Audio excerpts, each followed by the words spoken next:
Hi hello నమస్తే, నా పేరు సాయి, యునైటెడ్ ఏజెన్సీస్. ఈ వీడియోలో మనం ఎయిర్ ఫిల్టర్ని క్లీనింగ్ మరియు మార్చుకోవడం చూద్దాం. శుభ్రంగా ఉన్న ఎయిర్ ఫిల్టర్ ఈ విధంగా ఉంటుంది. బాగా ధూళి పట్టిన ఎయిర్ ఫిల్టర్ ఈ విధంగా ఉంటుంది. మనందరికీ తెలుసు, ఎయిర్ ఫిల్టర్ని తేలికపాటి పదార్థాలతో తయారు చేస్తారు. అందువలన ఎయిర్ ఫిల్టర్ క్లీనింగ్ చాలా జాగ్రత్తతో చేయాలి. ఈ బ్రష్ కట్టర్లో ఎయిర్ ఫిల్టర్ని ఎలా క్లీన్ చేద్దామో చూద్దాం. ఎయిర్ ఫిల్టర్ క్లీనింగ్ కోసం మొదటగా ఈ బటన్ ప్రెస్ చేసి ఎయిర్ ఫిల్టర్ కవర్ రిమూవ్ చేసి తర్వాత ఎయిర్ ఫిల్టర్ని బయటికి తీసి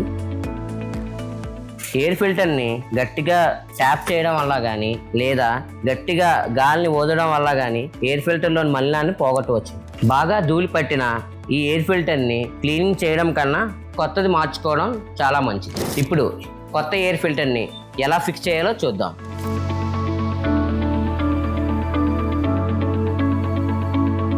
ప్రతి 3 నెలల నుంచి 6 నెలలకి ఎయిర్ ఫిల్టర్ని మార్చుకోవాలి. ఇలా చేయడం వల్ల మీ మిషన్ చాలా సమర్థవంతంగా పనిచేస్తుంది. మరింత సమాచారం కోసం ఈ కింది నంబర్లకి కాల్ చేయండి.